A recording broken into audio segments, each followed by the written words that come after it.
berkembang sampai terakhir 10 hari, artinya 5 hari sebelum hari H, kemudian 5 hari sebelum sesudah hari H. Tetapi kali ini akan ada 16 hari, jadi sangat menyengsarakan banyak pihak dan mengorbankan ekonomi kita. Kenapa demikian? Begini, seperti yang sudah kita ketahui bahwa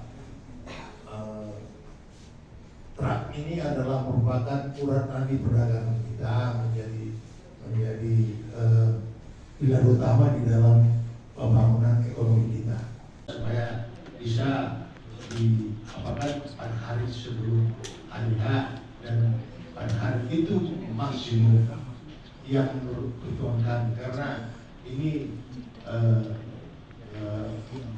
berdampak luas kan begitu logistik di Indonesia.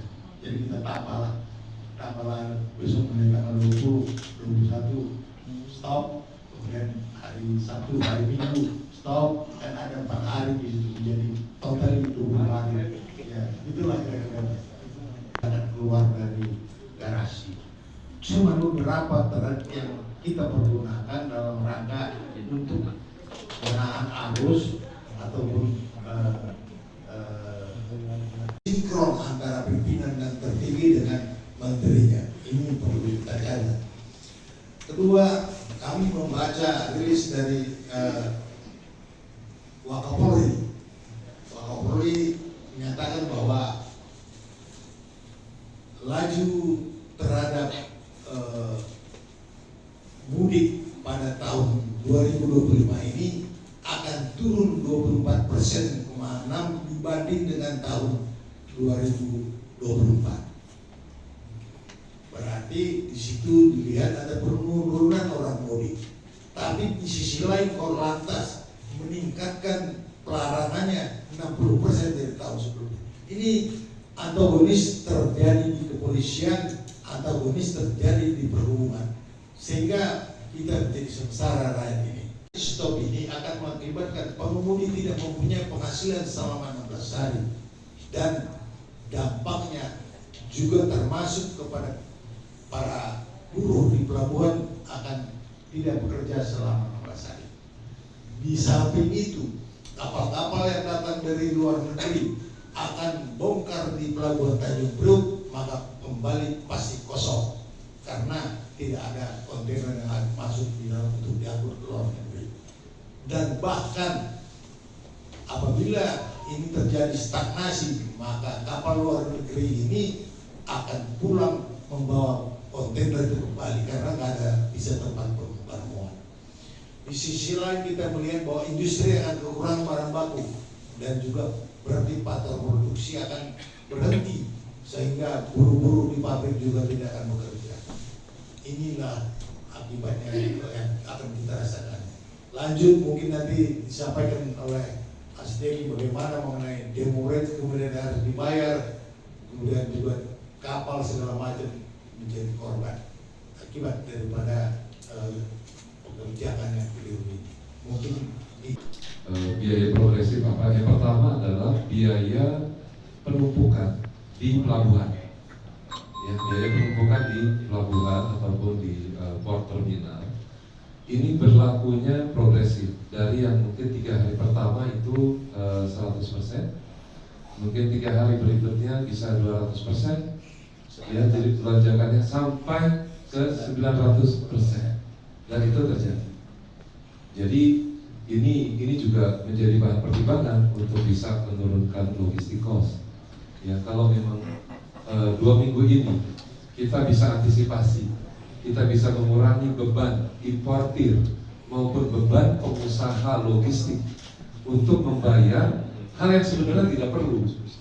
Ini juga akan bisa meringankan akhirnya beban usaha dari masing-masing stakeholder, ya, baik itu di freight forwarders, baik itu itu untuk di pelabuhan.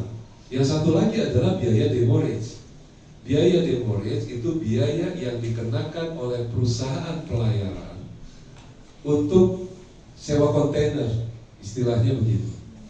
Sewa kontainer kalau dia sudah lewat masa free time atau masa bebas waktu gratisnya gitu, maka perharinya dikenakan $20 per 20 feet kontainer yang pendek per hari, gitu ya. Untuk 40 feetnya itu 2 kalinya.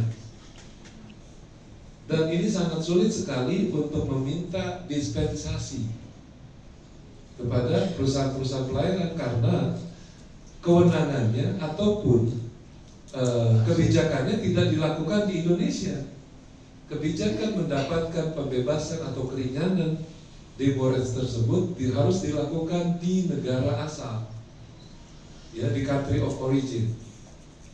Dan ini sangat merepotkan sekali bagi importir.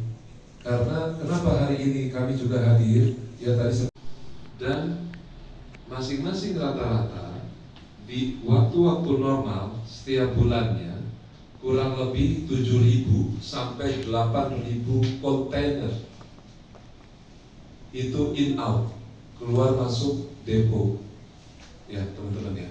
Ini bisa dianalogikan, bisa dikalkulasikan sangat mudah sekali berapa jumlah movement pergerakan kontainer dari 53 anggota tersebut yang setiap bulannya rata-rata 7.000 sampai dengan 10.000 box kontainer movement.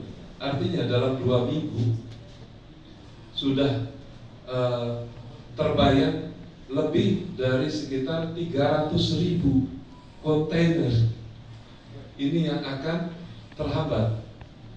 Dampaknya adalah yang pertama, biaya penumpukan di pelabuhan. Biaya penumpukan di pelabuhan ini tentunya akan membuat biaya logistik cost yang sangat tinggi.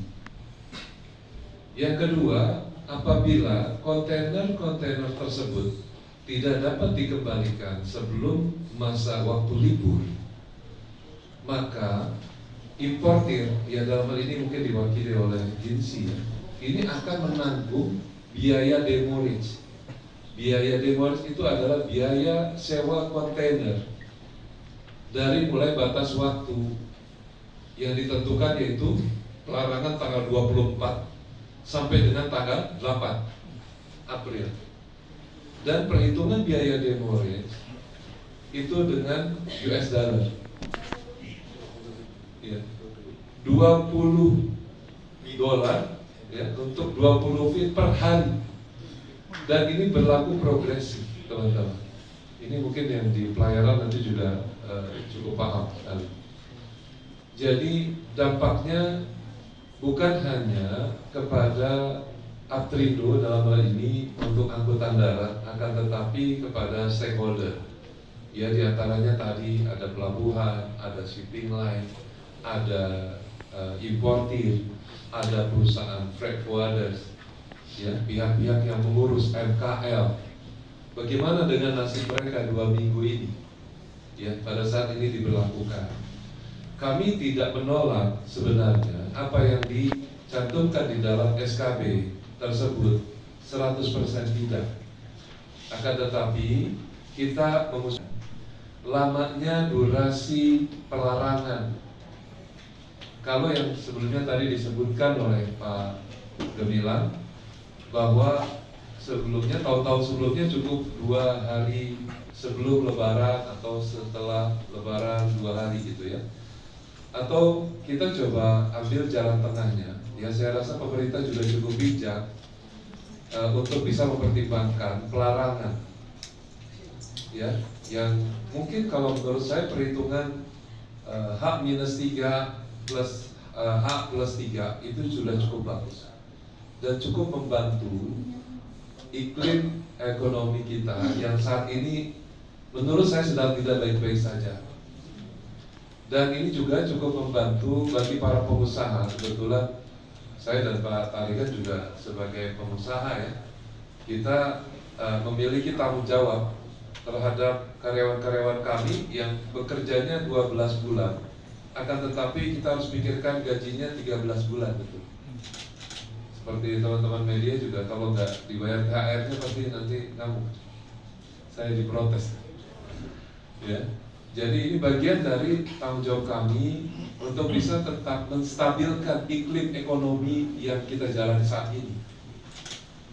Ditambah lagi, pasti teman-teman media juga sudah paham bahwa logistik indeks Indonesia saat ini sangat jauh di bawah negara-negara di ASEAN.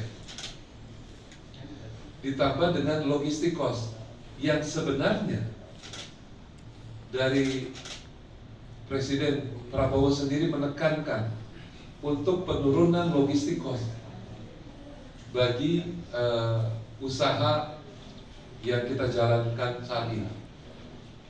Dan dalam kesempatan ini saya juga menyampaikan mohon kiranya bagi pemerintah, dalam hal ini kementerian yang terkait, untuk dapat mempertimbangkan dan merevisi ya, aturan pelarangan dalam rangka libur Idul Fitri kali ini. Dan ini juga berdampak kepada usaha dan iklim usaha yang kami lakukan, baik itu di depo kontainer maupun di logistik yang lain. Dan saya yakin kita bisa ketemu dengan win-win solution. Ya, sekali lagi kita tidak berseberangan dengan pemerintah, kita mendukung program pemerintah, akan tetapi kita mohon agar dapat dipertimbangkan ya, mengenai durasi lamanya pelarangan tersebut.